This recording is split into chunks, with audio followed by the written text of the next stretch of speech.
It's our pleasure to welcome now Terry Jones, founder of Travelocity.com. Terry, thanks for coming on. Hey, it's my pleasure to be here. So I understand that you spoke today at the event. Just walked off the stage. What was the message? Well, it was really about digital disruption and about, disruption and innovation are two sides of the same coin. But you only call it a disruption if you don't do it. Yeah. If you do it, it's an innovation. So don't just sit there. I gave a lot of prescriptions about how to deal with digital disruption, how to move with AI, where to go. Yeah, that's awesome. So a little bit about my background. Before I started doing this, I was actually in the IT infrastructure business, was a big Cisco systems partner. There you go. And at the Cisco Partner Summit, John Chambers, who I think was one of the best CEOs He's amazing. in Silicon Valley, this was 10, 12 years ago, maybe even longer ago than that. And I remember he delivered his keynote address, and he said, we're all subject to disruption. And then he followed that up by saying, kind of coined a phrase, said, we're all subject to being Amazoned or Ubered, is the way he defined it. Absolutely true. And he has been so successful. Yeah. At changing Cisco from what it started to what it is today. Yeah. And probably the best acquiring company I've ever heard of. No doubt about it. I mean, they are a machine because buying another company, putting it into your culture, your team, is very, very difficult. He's done a great job of that. Yeah. And of course, he since has, stepped down in that role and turned the reins over. But, man, the acquisitions he did through the years, a lot of people don't realize that when Cisco started, it was routing software on a Sun workstation. Exactly. Back in Stanford in the '90s, and they what created. Is it today? And look at it today. I know when I sold my company, when I started as a Cisco partner in 1996, we had like maybe half a dozen products, in the catalog. And when I sold the company in 2019, there were 50,000 in the Cisco catalog, which is unbelievable. And a lot of that a result of acquisition. And look what happens when you don't change. Look at Intel today. Yeah, totally right. Went from being the king of the hill. Under Andy Grove, and he was so innovative, and then you get big, and you ossify. And I used an example of how big companies make decisions, and it's a pinball machine. The ball rolls out there and it bounces off of marketing, and they say that's not very good. IT says, well, we can't write the software. Manufacturer said, don't worry, we couldn't build it, And then they get the big guns, and those flippers at the bottom, those are finance and legal. Yeah. And if you get, you're never going to get through them. It's just game over. That's a great point about Intel. I've read back when I first started in the industry, Andy Grove, also maybe one of the best CEOs ever. Incredible guy. But his book, I don't remember the name of the book, but his first Only book. the Paranoid Survive. That's it. How good is that book? I mean, that's just fantastic. But Intel, I think, has great leadership, but somewhere along the line they missed the boat, didn't they? And that can happen in tech. I mean, but I think it's, it's tough. I mean, if you read, I'm chairman of a book club. Okay. And we read tech books, and we just finished the book on NVIDIA. Yeah. And about Jensen Wang, yeah. And, that was a game company. I mean, I know. Graphics for games, and they failed a dozen times. Yes. And now they're the most valuable company on earth. Unbelievable, isn't it? And a lot of it has to do with his management. I mean, he has a hard-driving style. People work very hard. He's kind of a Steve Jobs, Bill Gates kind of a guy. Yeah. And it takes that for those kind of companies to survive.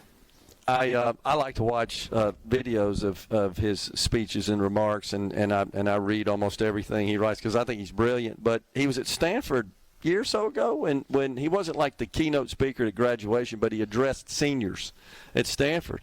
And one of them asked, what kind of guidance would you have for us? It was kind of a Q&A format.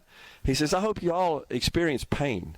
Yes. You remember what I'm talking about? Yeah. He said, experience pain. What do you mean experience pain? He says, pain makes people really innovative, really work hard, really contribute, and succeed and flourish. Right. And he's absolutely right about that. I gave a commencement address at University of Nevada, and it was nurses and doctors and engineers, and I said, look, you guys have got an amazing education.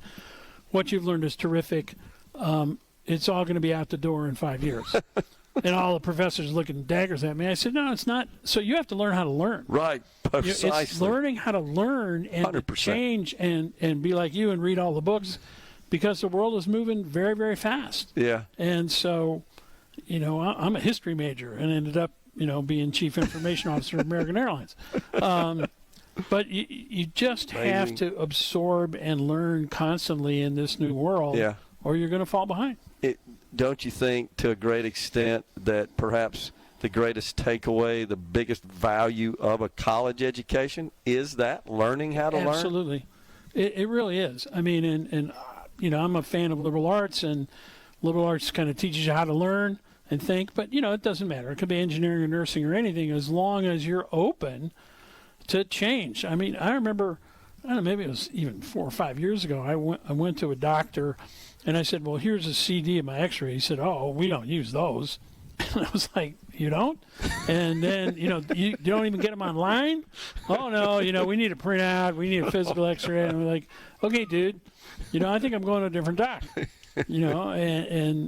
And then earlier this year I went to, one of these full imaging places, and it's unbelievable. Yeah. Incredible technology. Medicine is moving so fast, particularly with AI. Yeah. AI, and then when you bring quantum computing into the landscape along with AI, how that's going to change our world and medicine, of course, one of the benefactors of that ability to discover new drugs and treatments and so forth. So you just mentioned something that I wasn't aware of, I guess. You were one-time CIO of American Airlines. Yeah, I started my career as a travel agent. Started as a receptionist, making nothing, and then did a travel startup, and then went to a computing travel startup, and we sold that to American Airlines. I moved up in marketing and IT, and eventually was CIO. That's when I lost my hair running those big systems, and they go down in the middle of the night. Absolutely. And then we had this little online product on AOL and CompuServe, and I said, I want to go run that. People said, oh, you're crazy. It's only 10 people. I said, no, there's this thing came along called the Internet. I think it's going to make it pretty big. It's 1996. Not many people were doing much on the Internet. And, ran that and took it public, and eventually for $1.2 billion. So it's awesome. It was entrepreneurship. So actually my book on innovation talks about innovating inside a big company, because there are a lot of great things about America. I mean, I get offices and computers and money, but the bureaucracy tried to kill me at every turn. Yeah. It wasn't easy to innovate inside a big company. Hard to be an entrepreneur. It is, and then just because of the bureaucration. Yeah. Then I went on to become a speaker and an author, and did some venture capital work, and got together with a VC, and we started Kayak.com. Okay. And that different idea, much more Silicon Valley startup, and we eventually took that public and sold it to Booking.com for $2 billion. So that was fun, and now I'm chairman of another travel AI company. Okay. Having fun. That's awesome. Doing AI stuff. Well, congratulations on all your success, and just for being an innovator. Well, thank you very much. That's what makes the world go round. It really does, and what a great conference here, in Tupelo, talking about digital innovation. It's very exciting. First time to Mississippi? First time in Tupelo. Okay. Been in Mississippi, but first time in Tupelo. Yeah, so it's amazing this kind of stuff's going on in sort of a smaller, not a major metro community, is it not? Right. Well, and they were smart enough to build a big fiber backbone. Correct. And, get the technology in here. And they're, the community colleges talking a lot about education today. And the Toyota plant guy was here talking about how important it is for him to have people who are well trained. But, they have to change. They have to learn. I mean, people on the line have engineering degrees now. Yeah, it's amazing. No doubt. Well, everybody is essentially a technologist when it comes down to it. And in companies, I like to describe, say, for example, John Deere. You think about those guys, they make tractors, right, and farm equipment. They're really a technology company that happens to make farm equipment. Well, they have a platform. Right. That platform shows you now using AI-based scanning, that's a weed. I'm going to just put herbicide on that one weed and save you tons of money and reduce pollution, reduce impact. Improve yields. Same thing. Here's where we need more water. They bought a weather company, or they're partners with a weather company. I mean, the tractor is a platform. I actually talked to a banker who was in Iowa, and he said we had to really squeeze down our transaction time because farmers are doing banking in their tractor, and it's only 6 minutes from one end of the field to the other. So they want to get the transaction done, because then the guy stops and unloads the reaper and runs out of time. That's so cool.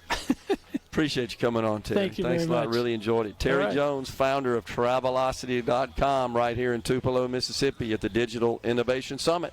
We're stepping aside for a break, coming right back.